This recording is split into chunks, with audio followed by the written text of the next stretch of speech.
Srimad Bhagavatam Swami Srila Prabhupada ki jai. Nama Om Vishnupadaya Krishna Prasthaya Bhutale Srimate Bhakti Siddhanta Saraswati Niti Namane Srila Bhakti Siddhanta Saraswati Niti Namane ki jai. Ananta Koti Vaishnava Vrinda ki jai. ISKCON founder Acharya Srila Prabhupada ki jai. Namacharya Srila Haridas Thakur ki jai. Prem Chegaho Sri Krishna Chaitanya Prabhu Nityananda Sri Advaita Gadadhar Sri Vasari Gaur Bhakta Vrinda ki jai. Shri Shri Radha Krishna Gopinath Shama Kunda Radha Kunda Giri Govardhana ki jai. Shri Vrindavan Dhama ki jai. Navadvip Dham ki jai. Shri Mayapur Dham ki jai. Shri Mathura Dhama ki jai. Jagannath Puri Dham ki jai. All glories to the assembled devotees, all glories to the assembled devotees, all glories to the assembled devotees, all glories to Shri Guru and Shri Gauranga. Narayanam Naraskricham Naram Chaivam Narotaram Devim Saraswatim Dhyasam Jato Jayamudirayat Nastya Pareshu Abadireshu Nityam Bhagavata Sevaya Bhagavati Utamashloker Bhakti Bhavati Naishtaki. We're reading from the second canto, 8th chapter, 21st verse. Is that right?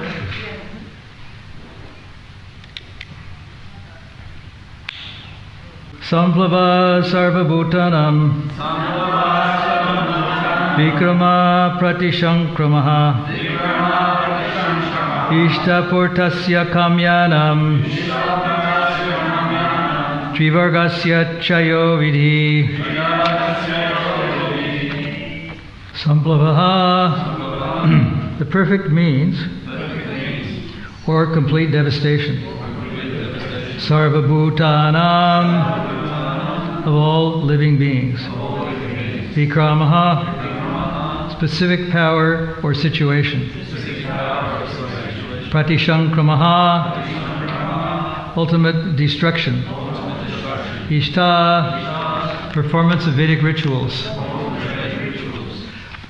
Purtasya, pious acts in terms of religion. Kamyanam, rituals for economic development. Trivargasya, the three means of religion. Economic development and sense gratification. Cha, also. Yaha, whatsoever. Vidhi, procedures. Translation by Srila Prabhupada. Please explain unto me how the living beings are generated, how they are maintained, and how they are annihilated. Tell me also of the advantages and disadvantages of discharging devotional service unto the Lord.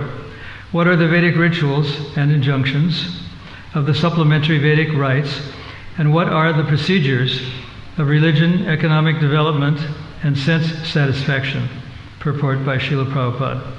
Samplava, in the sense of, quote, perfect means, end quote, is employed to denote the discharging of devotional service, and pratisambhlavaha means just the opposite, or that which destroys the progress of devotional service. One who is firmly situated in the devotional service of the Lord can very easily execute the function of conditional life. Living the conditional life is just like plying a boat in the middle of the ocean. One is completely at the mercy of the ocean. At every moment, there is every chance of being drowned in the ocean by slight agitation. If the atmosphere is all right, the boat can ply very easily, undoubtedly. But if there is some storm, fog, wind, or cloud, there is every possibility of being drowned in the ocean. No one can control the whims of the ocean.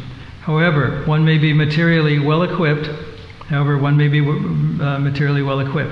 One who has crossed the ocean by ship may have sufficient experience of such dependence upon the mercy of the ocean. But one can fly over the ocean of material existence by the grace of the Lord very easily, without any fear of storm or fog.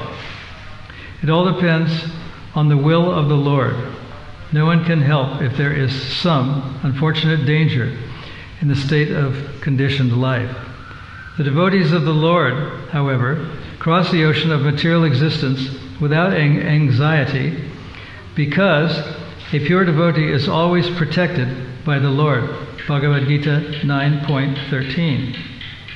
The Lord gives special attention to his devotees in their activities within material conditional life. Bhagavad Gita 9.29. Therefore, everyone should take shelter of the lotus feet of the Lord and be a pure devotee of the Lord by all means. One should know, therefore, from the expert spiritual master, the advantages and disadvantages of discharging devotional service. Just as Maharaj Pariksit asked his spiritual master, Sukadeva Goswami, according to Bhakti Rasamrita Sindhu, the science of devotional service, one should not eat more than what he requires to maintain body and soul together. Vegetable diets and milk are sufficient for maintenance of the human body, and therefore one has no need to eat anything more to satisfy the palate.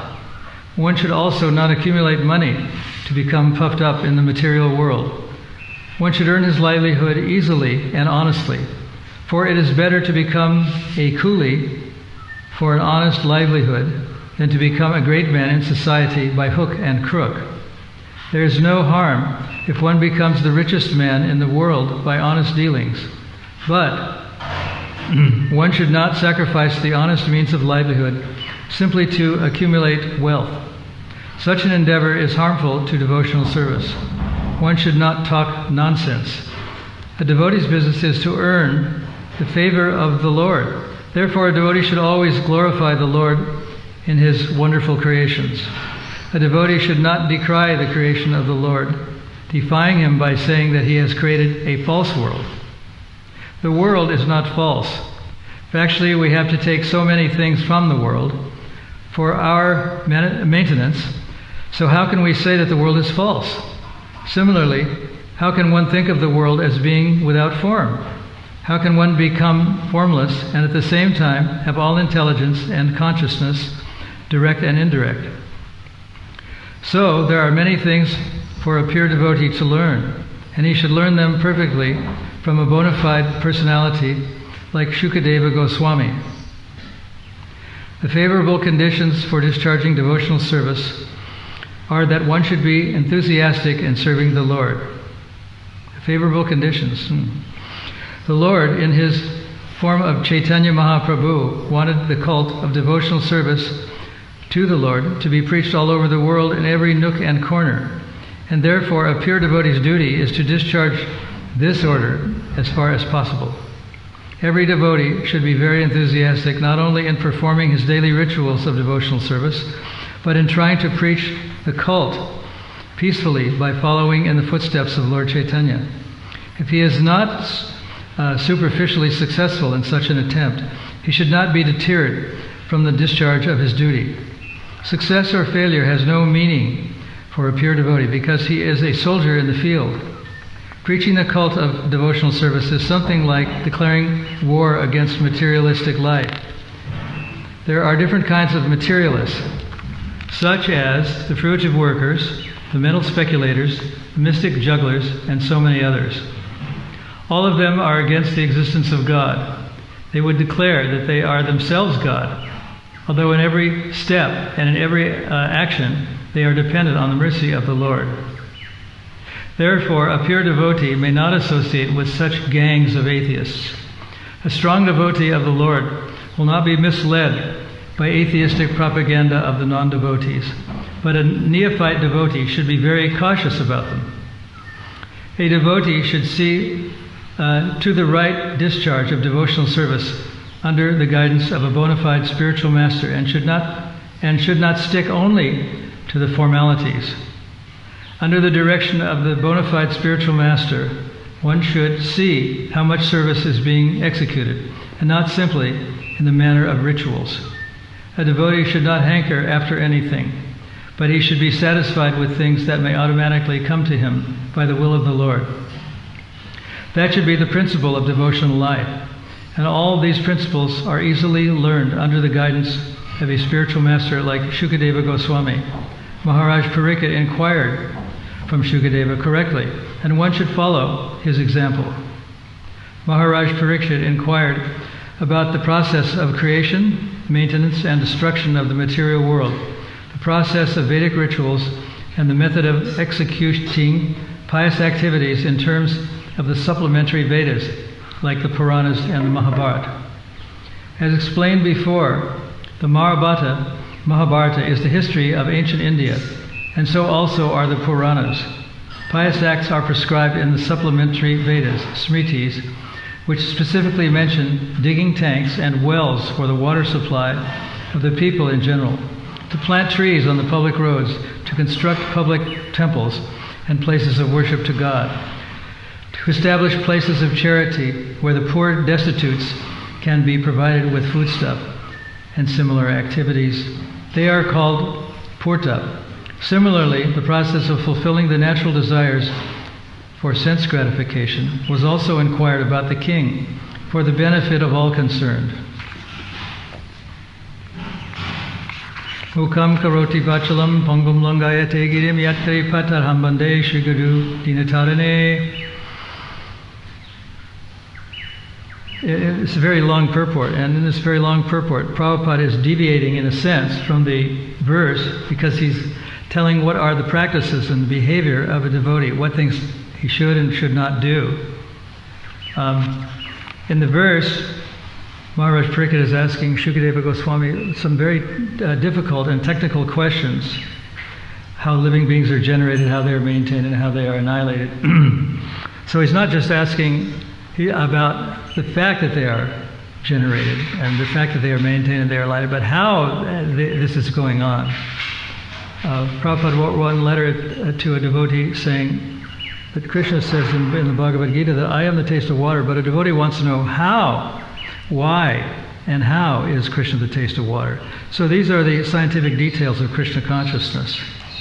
And as Prabhupada was saying, there's even a slight agitation in the ocean can cause one to be drowned. It's a very dangerous place to be in a boat. There was a book I read a long time ago called Kontiki about a guy who went across the ocean in a raft, a simple raft. It's very dangerous, and somehow or other he managed to live without drowning. But it's a very dangerous place. It said, Samasrita ye padapalavam pavam, and the verse ends in yad vipadam, padam yad vipadam natesham, that there is danger at every step in the material world. Danger at every step. It's got a kind of a cadence to it. Padam yad vipadam natesham. Even without knowing the Sanskrit language, you can kind of appreciate the fact that there's some poetry there. Padam yad vipadam natesham. So there's danger at every step. The world is very similar to an ocean, and we're experiencing that now with very subtle things. Like, for instance, billions of dollars are exchanged every day, and they're nothing more than paper money, or even less than that. They're impulses on computer hard drives. They're just electrical impulses, billions of dollars. So the world has become very superficial.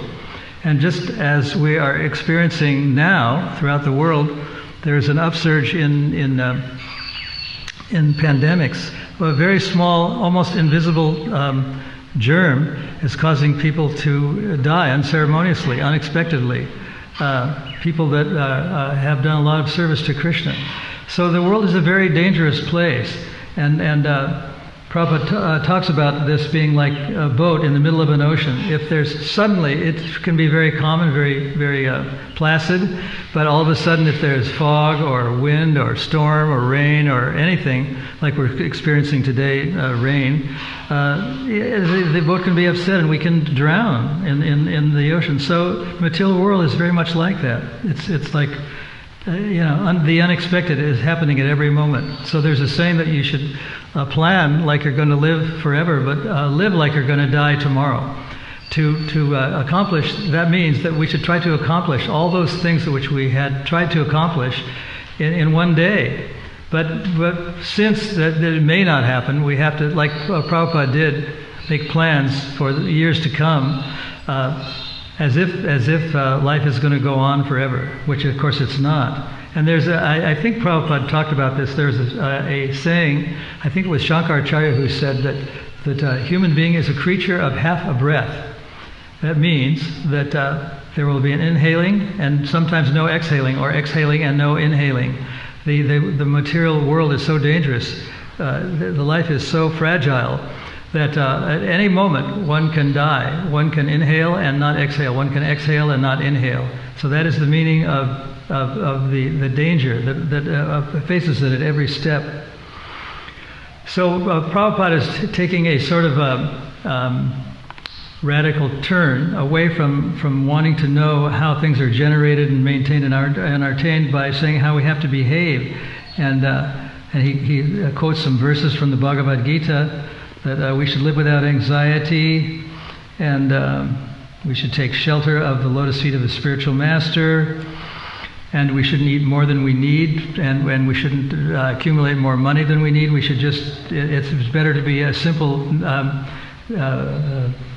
he uses the word coolie, a worker, and living by an honest means. There was a devotee named Kolavecha Sridhar who was very poor materially. He lived by making banana leaf plates and cups, and when Lord Chaitanya offered to give him a benediction, he indicated that he was very happy living in a very simple way, just like the birds. They don't have roofs over their heads, and the water falls on their heads. They don't mind. So when the Lord offered to build him a beautiful palace, or put a roof, or at least put a roof over his head, he was very deprecative, dismissive of anything that would provide some sort of comfort. I was speaking with Devamrita Maharaj yesterday, and he was talking about how there's pockets within ISKCON of people that are very attached to their what we'll call comfort zones, for lack of a better term, for various reasons. But the object of Krishna consciousness is to become free from any kind of comfort, any kind of like having a wealth or many beautiful things that make us feel very comfortable, and to live like Sridhar Swami, or like Kolavecha Sridhar, to live very simply, and to offer everything to God. That was what Prabhupada is expecting devotees to do. And he even indicates here that Krishna is providing even for the atheists, because they have very materialistic desires. They want material things. So even that kind of intelligence is given to Krishna. Once a lawyer whose name I can't remember was making all of his money from a smuggler, And he paid for myself and one devotee to fly from Los Angeles to San Diego to witness his office. And he picked us up in a very fancy pink-colored Rolls Royce, and he was exhibiting all his wealth. And he showed us his files, and he said, all of these files are from so-and-so and so-and-so. And I defended him from the Drug Enforcement Agency of the United States, and I've made all this money from this one person. And he was very, very happy and very proud. And he said that if you'll just work out a way to give me $1 million, I'll make sure that the Drug Enforcement Agency never bothers you. Because he thought somehow that we were getting all of our money, just like he was getting all his money from drugs. And he thought that we had millions of dollars, and we would be able to invest it in. That was his reason for flying us down to San Diego through his power to make us free from persecution from the Drug Enforcement Agency. And it was kind of a humorous thing in a sense that he was making a living. And later on, I was very happy to see that a television program did an expose on him, saying that he was a bit of a fraud, making all this money off of drug smuggling, which is the case. But anyway, he and the drug smuggler all died very ignominious deaths. So the verse is showing that someone like Shukadeva Goswami is asking very detailed questions. He wants to know how we're maintained, how we're annihilated, how things are generated. It's not an easy thing. Sometimes people think that Krishna consciousness is a very simple, straightforward, lovely place because they have good food and they have a very clean place and they have good music and they're very friendly people. But they also have a philosophy, and this philosophy gets very complicated. It's not a simple thing that you can just chant and dance. It is, in a way. It's a series of recreation. It's a recreational process. And it's said in Bhagavad Gita, Susukyam kartamapiyam, that it's joyfully performed. But as one progresses in Krishna consciousness, one realizes that actually to understand the philosophy fully, it's very complicated. And as we read the writings of people like Rupa Goswami and others, we can see that that we have to know how the things are generated, not just that they are generated, and how they are annihilated. Elements like earth, water, air, and fire, and how they're the basic elements of existence. That's a very difficult thing to know.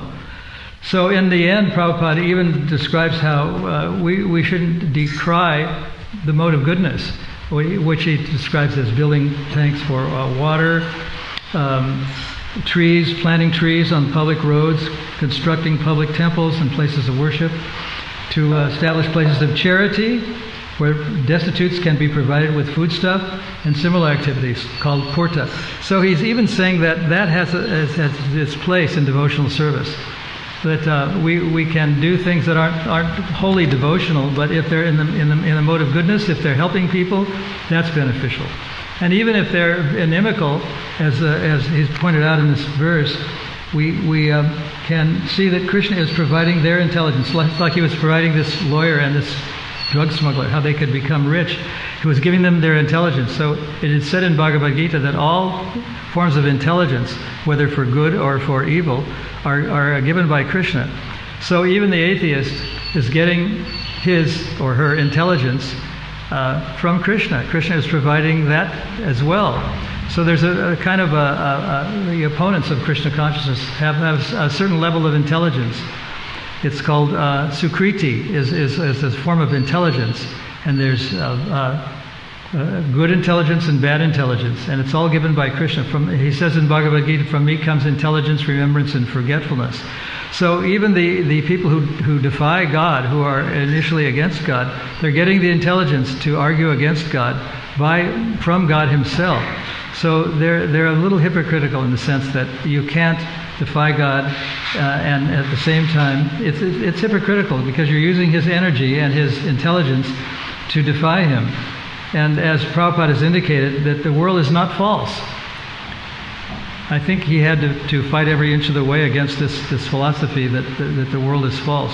Jagan Mitya. Jagat Satya, Brahma Satya Jagan Mitya, that the only truth is Brahman and the world is false. So according to Rupa Goswami, and according to the principle of Yukta Vairagya, we can use everything in the service of Krishna. As it is said, we use so many things, as Prabhupada was indicating in the purport, we use so many things in the service of Krishna: automobiles, airplanes, computers, medical science, whatever it is. We're using it in the service of the Lord. So the world cannot be false. The world is not false, factually, he says. Factually, we have to take so many things from the world for our maintenance. So how can we say the world is false? Similarly, how can one think of the Lord as being without form? So that's branching into the idea of everything is one. But when Lord Chaitanya was preaching to the Mayavadi sannyasis in South India, headed by Prakashananda, they actually agreed with him, and they saw that he wasn't an ordinary person. That he had, it's described in the Chaitanya Charitamrita that he had the effulgence of 1,000 millions of suns, which is a little hard to understand, but it's there. And when Prabhupada was asked how is it possible that he could have the effulgence of 1,000,000 suns, he said, well, we have to accept what is said literally. I think this was mentioned in class the other day, that I didn't come all the way from India to tell you fairy tales. These things actually happened. There was an unusual effulgence, and it's Mayavadi philosophy that one can become very effulgent in life. One can become Narayan. And so the Mayavadis agreed that Lord Chaitanya had already achieved what they seek to achieve, that he had become Narayan. He had the effulgence of 1,000,000 suns, so they knew he was extraordinary. And they actually believed that his philosophy was correct, and that theirs was not just incorrect, but something that it was faulty, that they had to stick to, because they were card-carrying Mayavadis and followers of Shankaracharya. So they didn't change, even though they understood that they weren't Narayan yet, but they felt that they would get there somehow, even though their philosophy was faulty. So I'll read the verse again and then see if there's any questions. Please explain unto me how the living beings are generated, how they are maintained, and how they are annihilated. Tell me also of the advantage and disadvantages of discharging devotional service unto the Lord. What are the Vedic rituals and injunctions of the supplementary Vedic rites? And what are the procedures of religion, economic development, and sense gratification? One thing I wanted to mention is that the details of how to conduct devotional service were explained by Rupa and Sanatan and Jiva Goswami.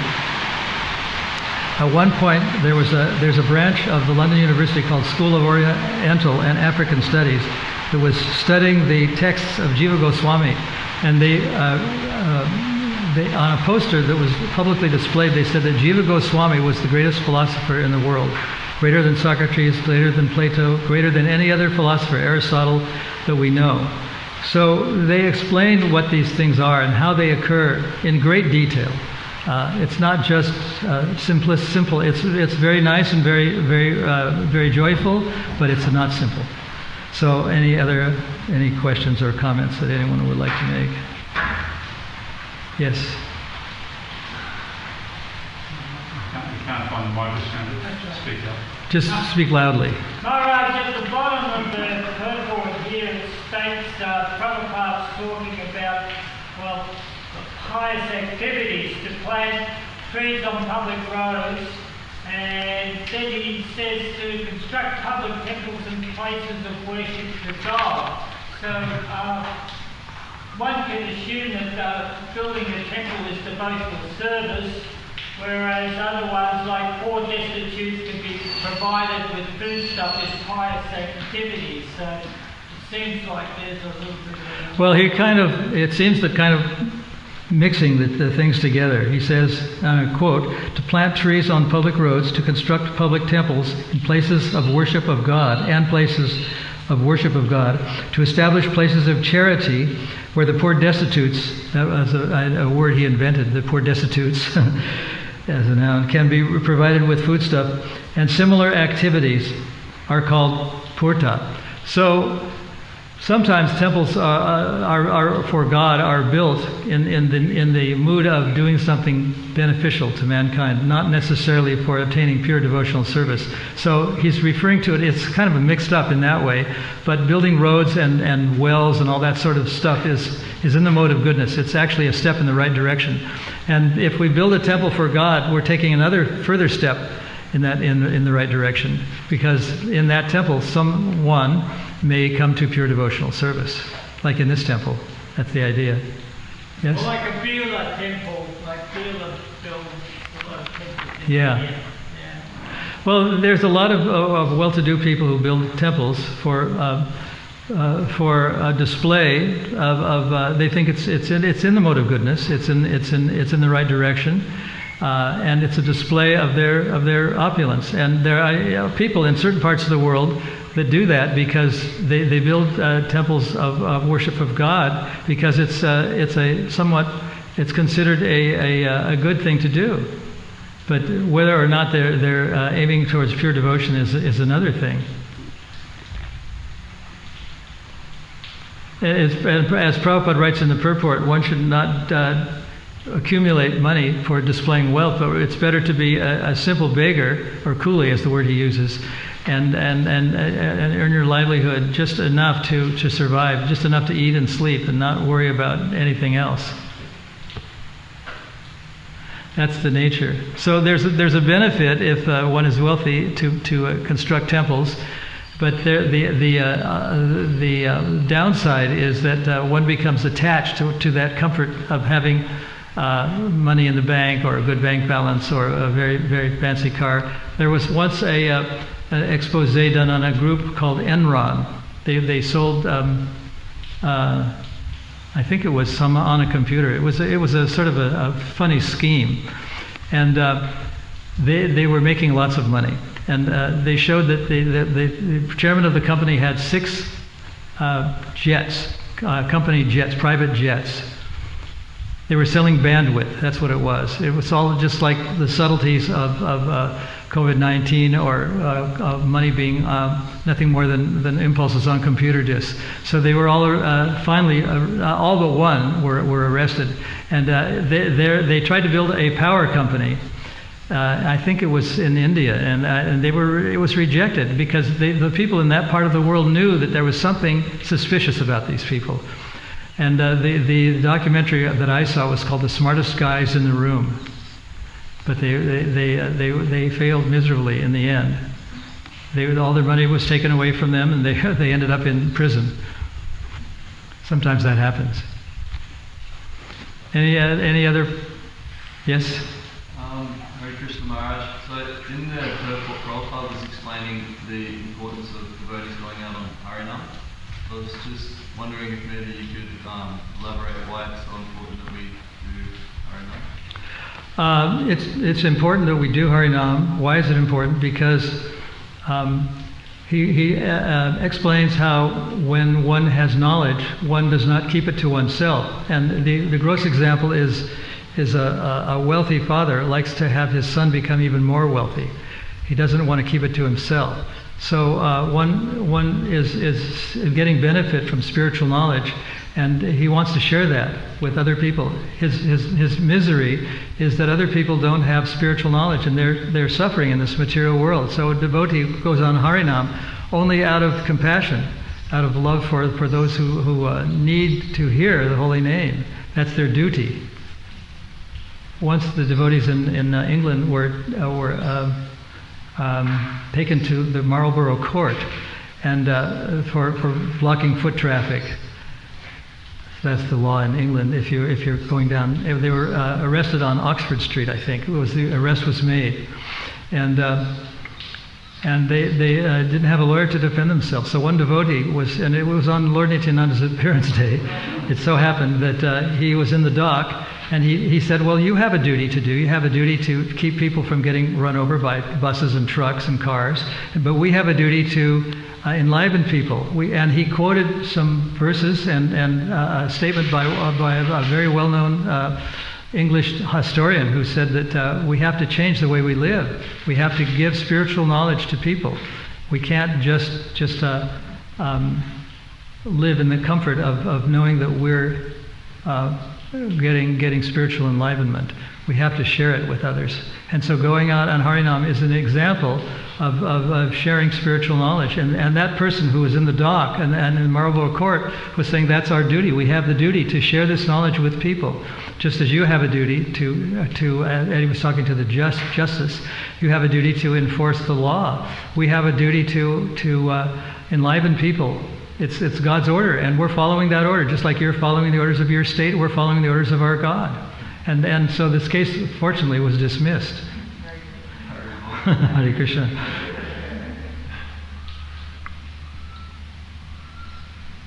And it so happened that at the end of the defense, so to speak, the devotee said, because it's Lord Nityananda's appearance, he didn't say it, but because he remembered that it was Lord Nityananda's appearance day, he said, I have a book that I want to grace your worship. That's what they call the magistrates in London. Instead of your honor, they call them your worship. And he said, well, just give it to my orderly, and I'll make sure that it gets into our library. So he accepted it. Hare Krishna. Any others? Yes? In the verse, I keep asking about the disadvantages of performing devotional service. Mm-hmm. It's kind of... He's talking about how living beings are annihilated. And yeah, what are I see what you mean. What are the procedures of the disadvantages? Yeah, that's more in the purport than in the verse. It's in the verse, no? Yeah, it's in the verse, the disadvantages of discharging devotional service. Yeah. One of the disadvantages of discharging devotional service is that one does it for personal gain. It's just like people that can actually cry tears. They're trained to cry tears, and if they don't do it, the person punches them or steps on them so that they feel pain, and then they can cry real tears.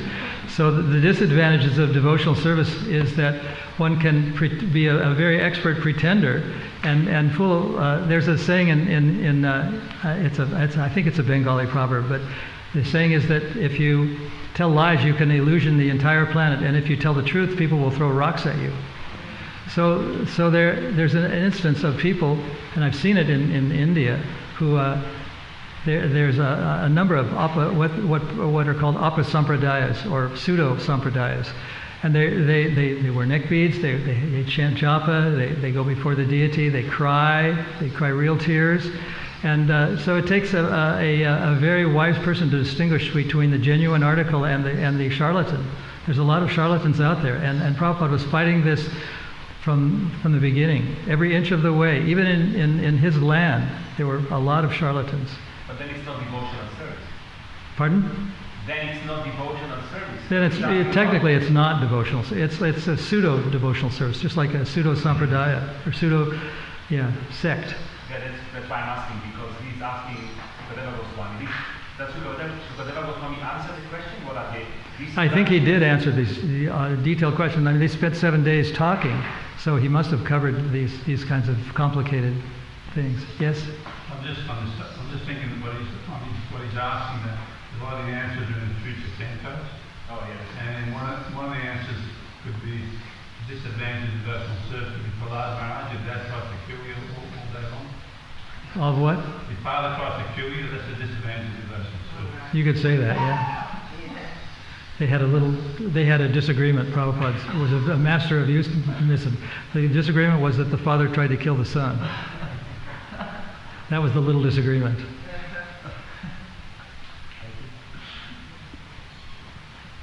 Not little, but disagreement was the word that was used. Anyways, any other points? Yes? So it's not in the word for word. There's no such a word as disadvantage, actually. Well, word for word, it relies to a certain degree upon the translator, because there's a what's the word? The Sanskrit word? Power of pratishankrama, ultimate destruction. And Prabhupada says in the purport, it's just the opposite of creation. So this is part of learning from the Guru. What is destruction, what is annihilation, what is maintenance, all this sort of thing. These things are not necessarily visible in Prabhupada's books, but they are questions that Shukadeva Goswami, in his 7 days before he had to die, he was accepting his death, that he had to ask. He had to know the answers, because these are the questions that are put to people in knowledge. Also, this is a question. It's not Shukadeva Goswami's answer that there is. Yeah. It's just a question. Is there? What That's is a good point. I have another question. Can you elaborate a little bit more on what you discussed with Devananda, the comfort zone? Well, because this is this discussion that I'm in charge of is going out. It's being going on all over Murwillumbah and out all over the world. I can't say a lot of the things that I really discuss privately with others. But if you really want to know, I can talk with you after class, if it's not being recorded. And I'm not being, extraordinarily cautious, but it did happen once. Somebody's Zoom call was taken out of context and sent all over the world. And it created a lot of difficulty. Yes. Can you speak a little louder? I have the same question about the disadvantages of devotional service, and I it seems that Prabhupada was explaining that in relation to what is disfavourable in devotional service, like if you eat the wrong thing. Yeah, there's a lot of things that go under the name of devotional service that are not devotional service. For instance, there are certain people that call fish water sabji. And there's just a lot of, in the name of devotional service, there's a lot of charlatanism going on. And that's probably what a sampradaya. I noticed this once when I was on the Parikam path in Vrindavan. A man was wearing a sari, and I knew it was a man because he sang in a deep baritone voice, and his legs were black and hairy. But I realized that this is not just a fabrication, that there are sahajiyas and shakibekis, but they really exist, and it's kind of scary. And the fact that it's being accepted, the fact that the shakibekis and the party, they're being accepted by the innocent public, that's what makes it scary. Because some people in some parts of the world think that anyone wearing saffron or a sari or a dhoti is worshipable. That's the problem. That's why it's a struggle. And as Prabhupada was saying in the purport, it's kind of like we're in a war against Maya. So Krishna consciousness is a very lively process of recreation, but it's also a war. We're also soldiers in a war against the material energy. Someone was saying to me that when we go out on Harinam, we encounter a lot of people who just don't like us, who think it's bad. So they're the enemy. Of course, most people don't think that way, but there are those that do. And they're convinced that they're right, and that we're escapists, or we're doing something that's unreal.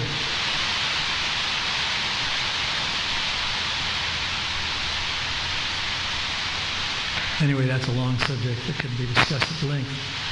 Any other comments or questions?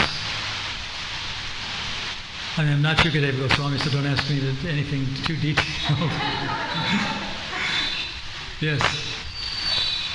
Just one more thing about the disadvantages of devotional service. I quickly just went through the purport. Prabhupada seems to be alluding to the fact that once you begin your devotional service, there are certain benefits that could be attracted, just like one that he mentioned very easily is overeating. Just that we have so much prashadam there, and he said that one should just take what is necessary. So, well, yeah, a lot of us are wearing masks because we like to associate with other devotees. Yeah, and then he goes into the material aspect of things, that there is so much opulence around that if one begins to identify with the opulence, then that is a distraction also. And then he points to the third thing where one is embarking on the philosophy of Krishna consciousness, but unless you take shelter of a spiritual master, he may stray off the path. So, that's my... Thank you. Thank you so much. So I think we'll end right here now. Hare Krishna. Srimad Bhagavatam ki jai, Srila Prabhupada ki jai.